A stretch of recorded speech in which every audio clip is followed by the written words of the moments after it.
जय हिंद मेरे प्यारे साथियों। इस वीडियो में बात करने वाले हैं सीआरपीएफ हेड कांस्टेबल मिनिस्ट्रियल की कट ऑफ के बारे में, जिसका एग्जामिनेशन आप सभी जानते हैं कि 11 मार्च तक कंडक्ट होगा, जो कि 22 फरवरी से स्टार्ट हुआ था और 11 मार्च तक आपका एग्जाम चलेगा। तो इसके बारे में पूरी इन्फॉर्मेशन इस वीडियो में आप सभी को मिलेगी कि इसकी कट ऑफ कितनी जा सकती है और यहाँ पे आपका जो गुड अटेम्प्ट है वो कितना रहा है, यानी कि अगर आपने इतना स्कोर किया है, इतने नंबर आपने अगर क्वेश्चन कर लिए हैं तो आप यहाँ पे सेफ रहेंगे। तो पूरी जानकारी इस वीडियो में मैं आप सभी को दूंगा कि टाइपिंग के लिए कौन से कैंडिडेट यहाँ पे क्वालिफाई होंगे और फाइनल में कौन से कैंडिडेट यहाँ पे सेलेक्ट हो सकते हैं।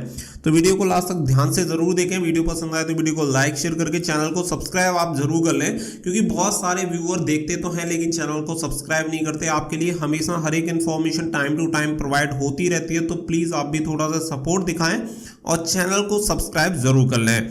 साथ ही में अगर आप सीआरपीएफ हेड कांस्टेबल मिनिस्ट्रियल की तैयारी कर रहे हैं तो यहाँ पे बेस्ट बुक आपको मिल जाती है चक्षु पब्लिकेशन की, जिससे आप अपनी तैयारी काफी बेहतर तरीके से कर सकते हैं। ये आपकी लेटेस्ट एग्जाम पैटर्न पे आधारित है। साथ ही में आप इस बुक को ऑफलाइन ऑनलाइन दोनों तरीके से परचेज कर सकते हैं। बुक को परचेज करने का लिंक आपको वीडियो के डिस्क्रिप्शन में दे दिया गया है, वहां से जाकर बुक को ऑर्डर कर सकते हैं और तैयारी को बेहतर बना सकते हैं। अब यहाँ पे लौट के आते हैं और आपकी बात करते हैं सीआरपीएफ हेड कांस्टेबल मिनिस्ट्रियल की कट ऑफ के बारे में कि इस बार की जो कट ऑफ रहेगी वो कितनी आपकी 2023 के लिए जा सकती है। तो आप सभी जानते हैं कि इस बार नंबर ऑफ वैकेंसी आपकी काफी ठीक ठाक यहाँ पे नंबर ऑफ वैकेंसी निकाली गई है। तो अब अगर हम कट ऑफ की बात करें तो देखिए, कट ऑफ के बारे में सबसे पहली चीज तो मैं आप सभी को एक चीज क्लियर कर देता हूं कि यहाँ पे जो स्कोर है वो सेक्शन वाइज कितना गुड अटेम्प्ट जा रहा है, यानी कि अगर कोई एवरेज स्टूडेंट है तो एवरेज स्टूडेंट का कितना स्कोर यहाँ पे हो रहा है।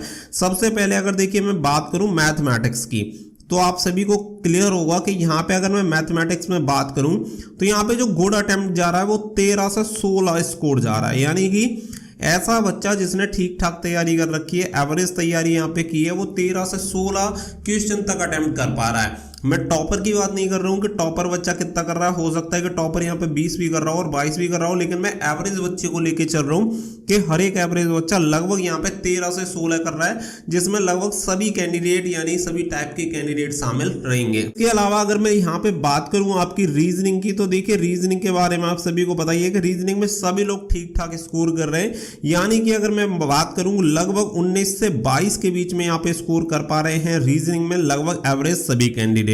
वहीं पे अगर हम बात करें आपके जीके और जीएस की, तो यहाँ पे जीके जीएस में अगर मैं बात करूं तो जीके जीएस में लगभग आपका 15 से 18 तक स्कोर जा रहा है। जीएस बहुत ज्यादा टफ नहीं आ रही है, जीएस में काफी कैंडिडेट ठीक ठाक स्कोर कर पा रहे हैं। हालांकि ये सभी के लिए एप्लीकेबल नहीं होता, क्योंकि ऐसा हो जाता है जीके जीएस का ऐसा फंडा है कि आप जो पढ़ के गए वो फंस गया तो आपका स्कोर अच्छा चला जाएगा, नहीं फंसा तो आपका स्कोर कम रह जाएगा। तो यहाँ पे इसके बाद जो बात आती है वो आती है हिंदी की। तो हिंदी में लगभग आप ये मान सकते हैं कि लगभग 20 के आसपास तो हर एक कैंडिडेट कर रहा है, और अगर आप एवरेज माने तो 20 से 22 तक ये कैंडिडेट यहाँ पे स्कोर जा रहा है। तो ये आपका गुड अटेम्प्ट यहाँ पे जा रहा है। एवरेज स्टूडेंट का मैं बता रहा हूँ, बहुत सारे कैंडिडेट को लग रहा होगा कि हमारा तो स्कोर काफी कम जा रहा है, तो आप सभी को बता दें कि यहाँ पे आपका एक नॉर्मलाइजेशन भी होना है। तो नॉर्मलाइजेशन से जो आपका स्कोर होगा काफी ज्यादा बूस्ट यहाँ पे हो सकता है, क्योंकि हो सकता है कि आपके 5 से 10 नंबर तक आपकी इंक्रीज हो जाए। तो आपको अभी टेंशन नहीं लेनी है, क्योंकि अगर आपकी शिफ्ट हार्ड आई है तो डेफिनेटली आपको उसका बहुत ही ज्यादा बेनिफिट यहाँ पे देखने के लिए मिलेगा।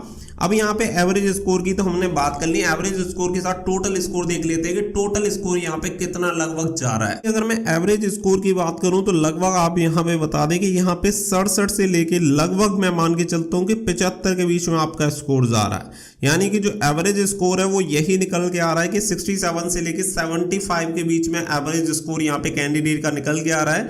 आप सभी जानते हैं कि नंबर ऑफ वैकेंसी कितनी है, उसके अकॉर्डिंग आपका फाइनल सिलेक्शन कहाँ पे जाके हो सकता है। तो देखिए मैं आप सभी को बता दूं कि एवरेज स्कोर आप इससे भूल के अगर इस पे काम करेंगे कि यहाँ पे अगर आपके 75 तक चले गए तो आपका फाइनल सिलेक्शन भी यहाँ पे हो सकता है, क्योंकि पेपर पहले की तुलना में काफी ज्यादा टफ आ रहा है, तो इसका भी इम्पैक्ट कहीं ना कहीं पड़ता है। और आप सभी को बताया कि यहाँ पे सिलेक्शन प्रोसेस में काफी ज्यादा चेंजेस हुए हैं, जिसकी वजह से ये सारी चीजें आपको देखने के लिए मिलेंगी।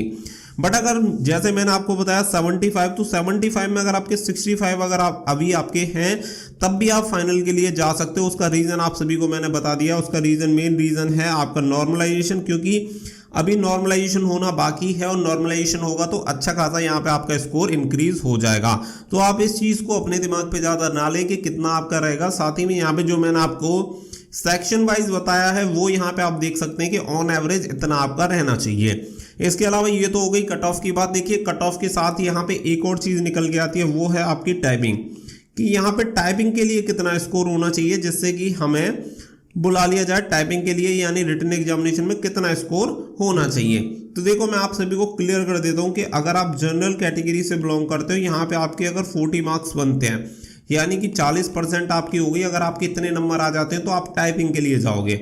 बाकी जैसे कि आपका ओबीसी हो गया या ईडब्ल्यूएस हो गया, एससी हो गया, एसटी हो गया, इन सभी कैंडिडेट के लिए केवल 35% यानी कि केवल 30 मार्क्स अगर आप करके आते हैं, अगर आपके इतने नंबर आ जाते हैं तो आप टाइपिंग के लिए जरूर पास हो जाओगे। मैं आप सभी को बता देता हूँ, बहुत सारे कैंडिडेट को लग रहा होगा कितने कम परसेंटेज पर नहीं जाएगा, तो आप सभी को बता दूं कि 2016 वाली जो भर्ती थी उसकी मैंने आपके लिए कट ऑफ की वीडियो बनाई थी, तो वो कट ऑफ वाली वीडियो उठा के देख लेना, आप सभी को खुद से यकीन हो जाएगा, जिसमें पहले फिजिकल करवाया गया था और फिर आपका रिटन एग्जामिनेशन हुआ था।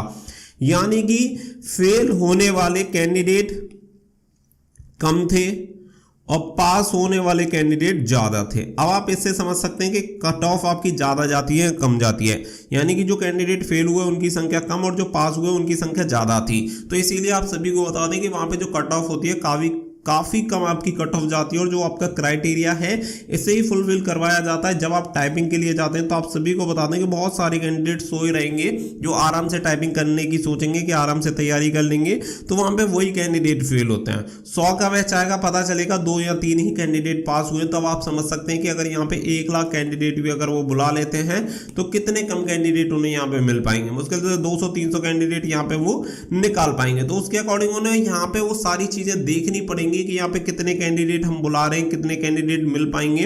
तो उसके अकॉर्डिंग वो सारी चीज़ें उन्हें वहाँ पे देखनी पड़ेगी कि भाई अगर 2 लाख कैंडिडेट भी हम पास कर रहे हैं तो 2 लाख में से कम वो ये मान के चलेंगे कि 4 से 5 हज़ार कैंडिडेट टाइपिंग में पास हो जाएं, जिसके बाद फिजिकल वगैरह हो, फाइनल मेरिट लिस्ट बने।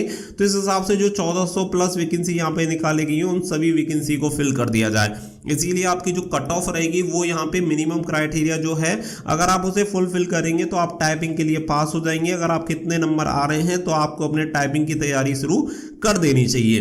तो ये सारी चीजें हैं। बाकी का फाइनल में क्या होगा, फाइनल में किसी को कुछ नहीं पता कि कम कट ऑफ जाएगी, ज्यादा कट ऑफ जाएगी, क्योंकि वो डिपेंड करता है नंबर ऑफ कैंडिडेट पर। कितने कैंडिडेट कौन सी स्टेज में डिस्क्वालीफाई होते हैं, कितने क्वालिफाई होते हैं। तो वो सारी चीजें जब होती हैं तो पूरे जो हमारे अनुमान होते हैं, जो एक्सपेक्टेशंस होती हैं वो चेंज हो जाती हैं। तो दैट्स वाई मैं आप सभी को यही सजेस्ट करूंगा कि अगर आपके इतने नंबर मिनिमम क्वालिफाइंग क्राइटेरिया अगर आपका है तो एटलीस्ट आपको अपने टाइपिंग की तैयारी करनी चाहिए। बाकी का आपका पीएसटी है तो पीएसटी तो आपका क्वालिफाई हो ही जाएगा। आप सभी को बता दें कि हाल ही में बीएसएफ हेड कांस्टेबल मिनिस्ट्रियल का जो आपका पीएसटी एंड डॉक्यूमेंटेशन कंडक्ट करवाया गया था। आप सभी को बता दें कि बीएसएफ एचसीएम के लिए लगभग 9,20,000 यहाँ पे कैंडिडेट ऐसे थे जिन्हें पीएसटी एंड डॉक्यूमेंटेशन के लिए बुलाया गया था। आपको यकीन नहीं होगा कि बीएसएफ एचसीएम में पीएसटी एंड डॉक्यूमेंटेशन में केवल अब 9,19,000 कैंडिडेट ही बचे हैं। अब बाकी के लगभग 7 लाख कैंडिडेट कहाँ चले गए आप ये समझिए। यानी कि हर एक स्टेज में कैंडिडेट डिस्क्वालीफाई होते हैं, बहुत सारे स्टेज में कैंडिडेट जाते नहीं हैं। तो वो सारी चीज़ें भी मैटर करती हैं। उम्मीद कर रहा हूँ कि जो भी चीज़ें हैं वो एकदम से आप सभी को क्लियर हो गई होंगी। हो सकता है कि जो कट ऑफ मैंने आप सभी को बताई है इससे भी काफ़ी कम कट ऑफ आपकी चली जाए। तो फिलहाल आप अपनी टाइपिंग की तरफ फोकस करें। उम्मीद कर रहा हूँ सारी चीज़ें क्लियर हो गई होंगी। वीडियो पसंद आई हो तो वीडियो को लाइक शेयर करके चैनल को सब्सक्राइब कर लें और बेल आइकन पर प्रेस कर लें ताकि फ्यूचर में आने वाले अपडेट की नोटिफिकेशन आपको सबसे पहले मिलते हैं। So thank you for watching. जय हिंद, जय भारत।